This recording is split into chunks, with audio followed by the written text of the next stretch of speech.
Chapter 18. The exterior of the exam center was painted black.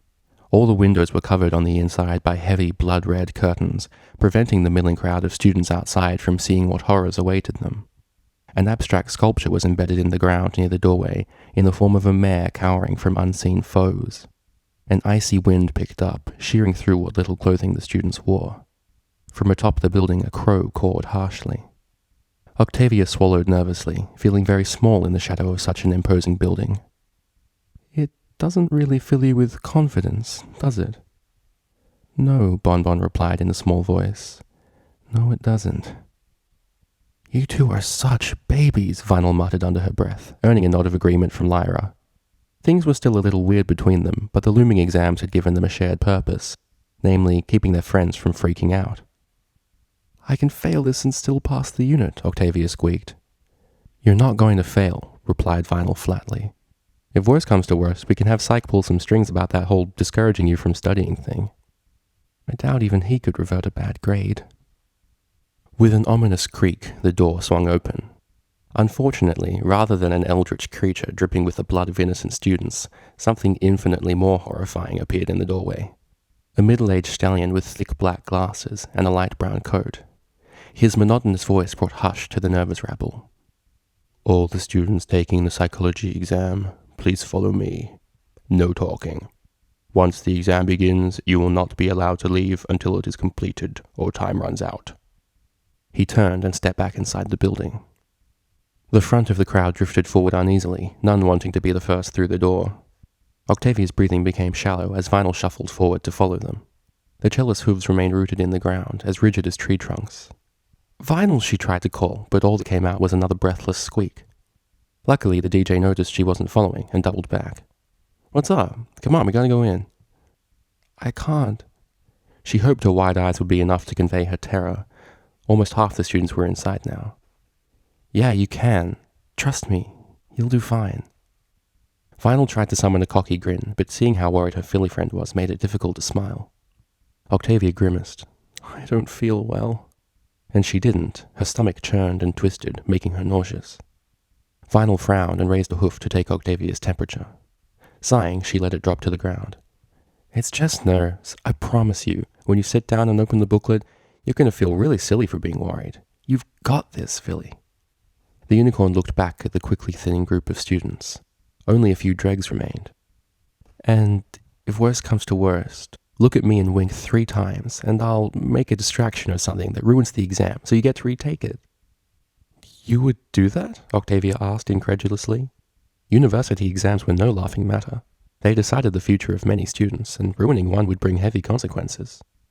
For you? Finally, Vinyl managed to crack a confident smirk. Damn straight. The cellist barely resisted the urge to engulf her filly friend in a grateful hug, and settled for a shaky smile. Just knowing that she had a way out, no matter how risky, helped ease her anxiety. Thank you. The DJ puffed out her chest. It's my job. Now come on, let's go wreck this thing. I have failed everything ever. Octavia rested her head on the table and covered it with her hooves. The ambient noise of the university tavern did little to put her mind at ease. It was full of students with shaking, battle-worn hooves and sunken eyes that had seen too much. Such was the hour after a university exam. Am I going to have to spend all night reassuring you? Vinyl muttered, her patience having run dry in the first 5 minutes of the ordeal. If any pony fails, it'll be me. At least you have the brains to get a good grade. The unicorn took a sip from her non-alcoholic cider and placed the mug back on the table before adding, I kind of wish you'd used the escape plan. At least then I could chalk my bad score up to being crazy.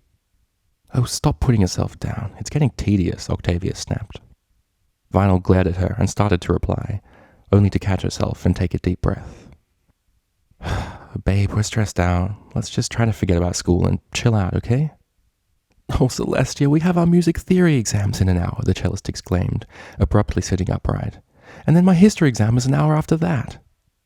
In what was becoming a disturbingly common occurrence, Vinyl took the responsible role and pushed her own feelings aside in order to soothe Octavia.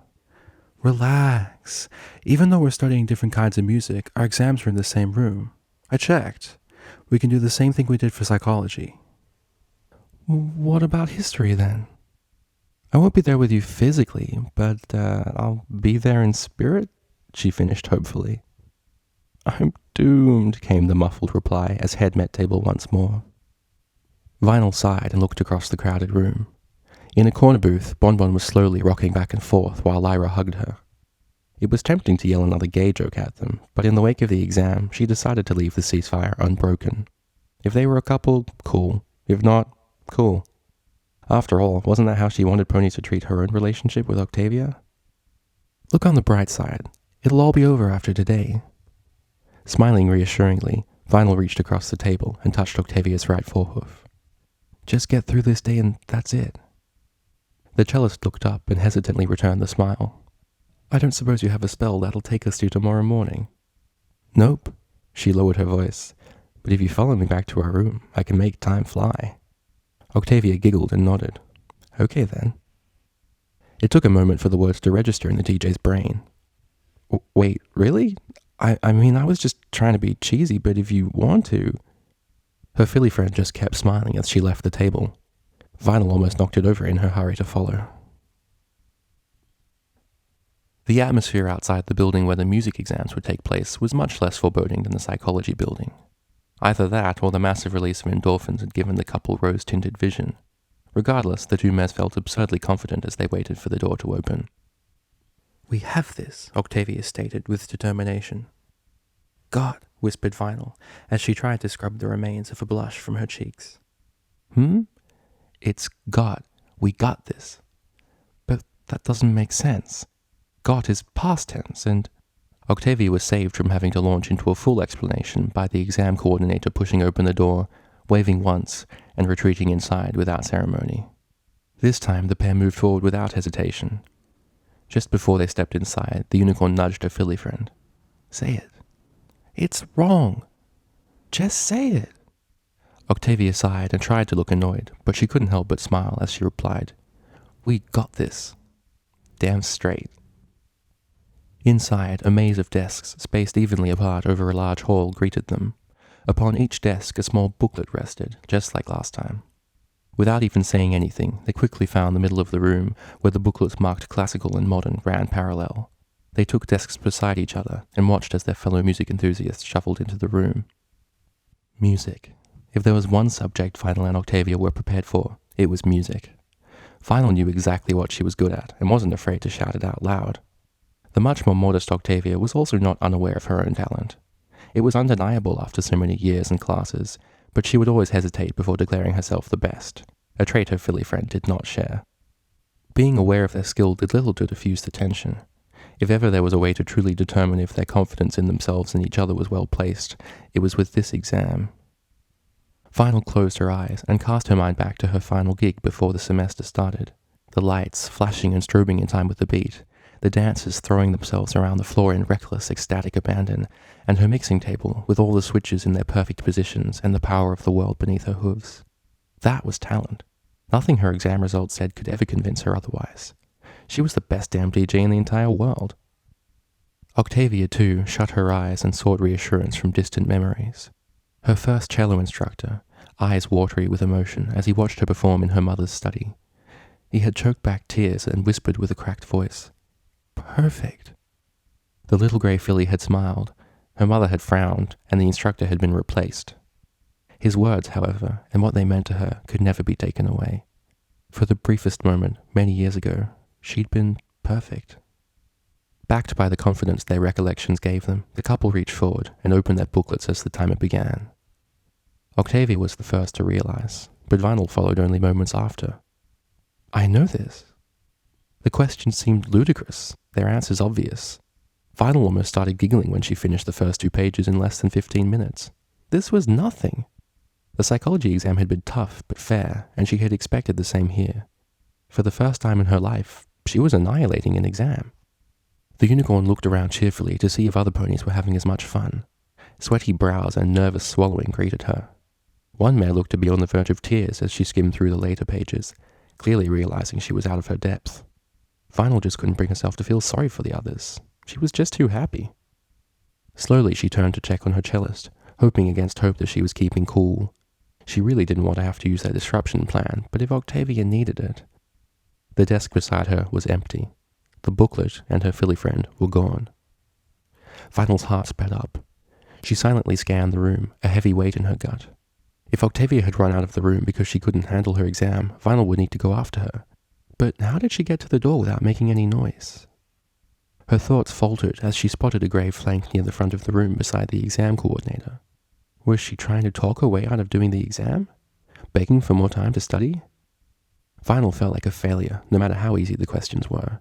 She hadn't made Octavia feel confident at all. She was supposed to look out for her filly friend and help her get through stuff like this.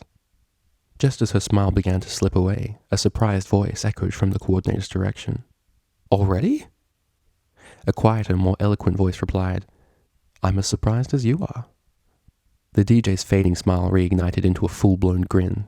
Octavia wasn't running away. She was handing in the exam. Internally, Vinyl whooped with joy. That's my filly. Pride welled up in her chest, tempered by a little bit of shame that she had questioned Octavia's willpower at all. Of course the cellist was fine. There should have never been any doubt. Well, Vinyl wouldn't make that mistake again. In an odd reversal of her high school tests, she gleefully turned back to the booklet. The next few pages were no more challenging than the first. Even the long answer questions were easy. She could write books about this stuff. A single paragraph was no problem. Only another 10 minutes passed before she trotted out of the exam center with a huge grin and a beat to her step. Octavia was waiting for her as expected, and the two almost ran to embrace. They bounced around in a circle on their back hooves, each holding the other upright. You were right, the cellist yelled with a gleeful lack of composure. It was so simple. I knew you'd be fine, but damn, you were out of there in the first half an hour. You must have wrecked that test. Vinyl was grinning so hard her cheeks ached, but she didn't care. They stopped bouncing and held each other close, both still on their hind legs in a very tall hug. Thank you, Vinyl, Octavia whispered. I honestly don't think I would have made it through the day without you. Chuckling softly, the DJ kissed her filly friend's cheek. Consider it payback for that thing you did before we came down here. She almost choked on her words. The memory brought back a lot of emotions that made it difficult to speak. Twin pools of dark red appeared on Octavia's ashen cheeks, yet she held Vinyl's gaze steadily. Well, I shall have to do it more often then. Vinyl swallowed. I think we should go eat. Oh? The cellist smiled coquettishly. Food! I mean food! Damn it, now she was the one blushing. I'd love to, but I still have my history exam in a couple of hours. Oh, right, I forgot about that. Vinyl pawed at the ground awkwardly. Do you still want me to wait outside for you? Only if you want to. She was feeling a lot more confident now, but the extra support couldn't hurt. A grin suddenly split the unicorn's lips. Yeah, I do. You know, a familiar voice piped up from nearby, for a secret couple, you two are being pretty obvious. The couple realized they were still standing on their hind legs hugging and quickly dropped down to all fours. Ignoring the comment, Octavia smiled brightly. Hello, Bonbon. How did you find the psychology exam? The cream-colored mare shrugged and inspected her left hoof. It wasn't too brutal, though if you could hear Lyra earlier, you might think we were being assaulted. Vinyl chuckled. Well, you know how students get. Some ponies really freak out before the exams. Crazy, right? She could feel Octavia's unamused eyes on her. Worth it. Bonbon nodded in unaware agreement. It's silly, really. I mean, I was nervous, but it wasn't debilitating or anything. She jerked as the thought hit her. Oh, I came over here to wish you luck in your music theory exams. Are they starting soon? Still half scowling at Vinyl, Octavia raised her head proudly. We've just finished, actually. Really? That was quick. Well, very good, Octavia smirked. Vinyl's eyes widened. Since when does she boast?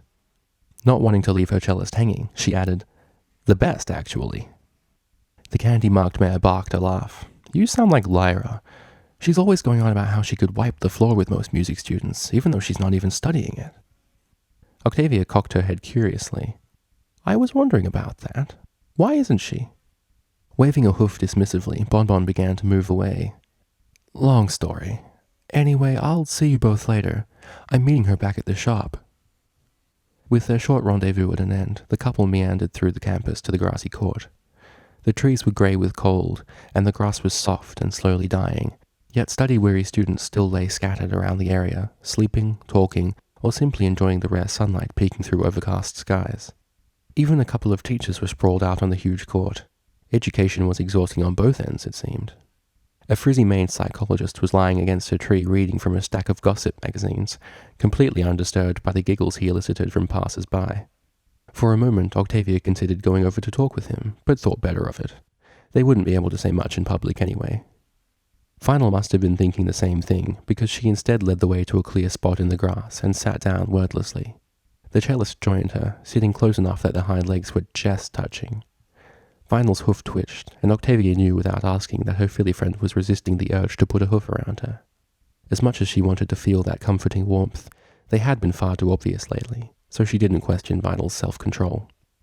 The only sounds were the dull murmur of conversation and the trudging of hooves on grass. Octavia felt her head getting heavy, and even the thought of her impending history exam did nothing to boost her energy. The day felt as though it should have ended a few hours ago. All that stress and worry, not to mention their extracurricular activities, had left her as exhausted as a marathon runner. Surely it would not be frowned upon if she fell asleep out here next to Vinal. Vinal asked something, but Octavia's eyelids were drooping, and her head slowly sank sideways to lean against the warm white mare. The DJ looked down at her lover, around at the other ponies, then back. No pony was even paying any attention to them. And so, completely vulnerable, yet invisible, Vinal decided to let her guard down, and rested her head against Octavia's. Finishing their music exam early had given them the virtue of time, a fact for which the unicorn was now infinitely grateful. Slowly her eyes closed. The estate staff threw themselves out of her way as she marched down the hall. A passing wall-sized mirror showed only a flash of dark blue as she passed. The carpet beneath her hooves was soft and yielding, a complete contrast with the owner. Guests would feel at home when they stayed here, safe, unguarded. Everything, from the warm glow of the light to the unconfronting shade of pale blue on the walls, was designed to put ponies at ease. At the end of the hall, she pushed through a grand double door into her bedroom. The term luxury suite didn't even begin to describe it, but she swept past the priceless decorations and made straight for her dresser. The wood was polished and old, carved by expert hooves, but it was the items atop the dresser that held her attention. A small, ornate jewelry box and 3 framed pictures, one of which was face down. She spared a glance at the middle portrait, admiring her own sky-blue coat, and a shorter glance at the one on the right, where a dull grey filly stared back at her uncomfortably. The face-down frame was ignored entirely. She opened the jewelry box with a single perfectly sculpted hoof and retrieved its contents with another. An impressive silver necklace with an azure gem. She slid it around her neck with practiced ease and smiled with satisfaction when the latch locked immediately. Hesitant knocking from behind her quickly destroyed that smile. She turned quickly, ignoring the way her mane flicked in the opposite direction. "Yes?" she asked expectantly. A member of the estate staff, a timid young mare with an hourglass on her flank, swallowed nervously before replying, "We've begun packing everything as you requested, madam." "Good." The mare made no move to leave. "May I ask a question?" "You may." "Why are you going to Manhattan now of all times? The cold season approaches, and from what I recall, Manhattan winters are very unpleasant. Wouldn't it be best to wait for summer to come around again?" She raised an eyebrow. "Are you suggesting I miss my daughter's 18th birthday?"